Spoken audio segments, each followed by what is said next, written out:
You know, one of the great things about being a tax lawyer is that I'm very lucky. I associate with very successful people, and I've met many, many very successful folks. Let's face it, the homeless don't come to me. And I came to four criteria of what it takes to be a really stinking rich in this country. How many people would like to know what it takes to be a multi-millionaire in this country? All of North America, okay? I'm going to give you the answer. And you're going to find I'm pretty spot on. There was a book written by a gentleman named Denko who interviewed multimillionaires, and he actually came to the same conclusion. The book he wrote was something you may have heard of called The Millionaire Next Door.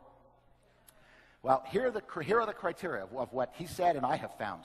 Number one, almost every multimillionaire in the United States, and the same thing is true in Canada, said if you want to be a multimillionaire, you got to get your taxes down to the legal minimum. I was the warm-up act for Donald Trump in a lot of these big mega events. He always used to say, you want to be a multimillionaire, you got to get your taxes down to the legal minimum. I met Sam Walton when he was alive. Same thing. You want to be a multimillionaire, you got to get your taxes down to the legal minimum. I was talking with Sandy and Keith Cunningham. What do you think they were talking to me about? Taxes. All right? Bill Gates just set up a big foundation. Why do you think he did that? Because he's a nice guy? Yeah, but he also wanted to say taxes. Okay? That is the first criteria. And that's very different than the average person. The average person, when they think of an accountant, what do you think of? You think of somebody boring. You think drudgery. You got to get all your stuff together. Millionaires don't look at that. They actually look forward to going to their accountant because they get tax planning advice, and they get a lot of information that just doesn't get disseminated, as you can tell from the exam. So that's number one. Second thing is, you think to become rich, you got to really invest in risky things. Buy a lot, do some stock trading. Nope. Well, maybe you buy a lot of real estate. Maybe they made all their money in real estate. Yeah, some did. Absolutely. But not the majority. But what do? The 85% of all multimillionaires in the United States and Canada did one thing that the average person doesn't do. They were savers. They saved a minimum of 10% of what they made every year, and they invested it, and they never touched that money. Never. Not for the kids' education, only for retirement. So you want to save a minimum of how much? 10%.